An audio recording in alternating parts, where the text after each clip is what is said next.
Ito na ang pangatlong araw natin dito sa China. Napakaganda nila mag-host mga busing ko dahil may mga dugout pa sila. Andyan yung Afghanistan, Iraq, hindi ko alam yan mga busing ko.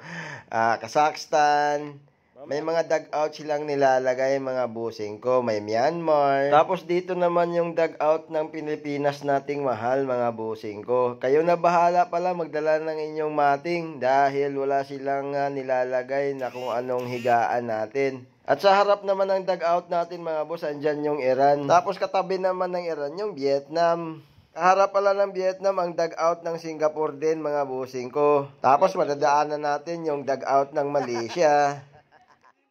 Tapos sunod din natin yung Japan mga busing ko. Malawak yung dugout nila kasi marami yung participant nila. Andyan din yung Thailand katabi ng Japan.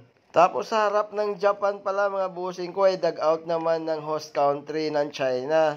So malawak din yung dugout nila mga busing ko kasi napakaraming atleta nila. Malapit lang sila sa training pool area.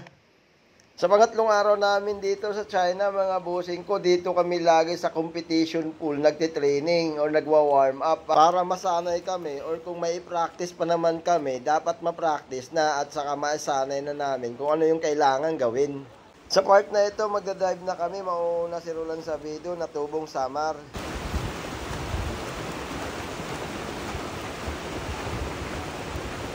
At biglang sundan naman yan ni Muhaymin Ulag na Tubong Sambuanga. Pangatlo, si Angel Autumn na Tubong Olongapo.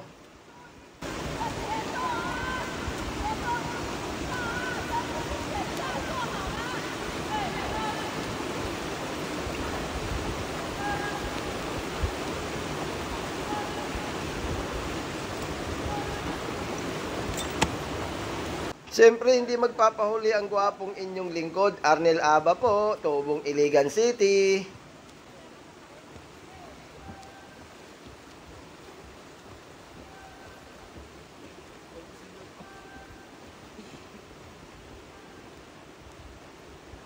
At sumunod naman sa akin si Marco Tinamisan, Tubong Pagbilao, Quezon, mga busing ko.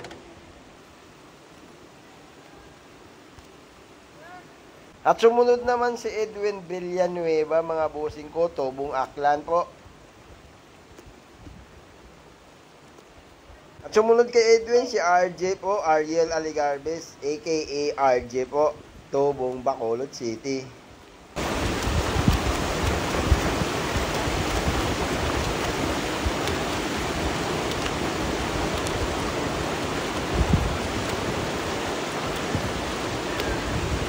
At ang sumunod kay RJ Aligarbes, Gary Bihino, pinanganak ng Bicol Region.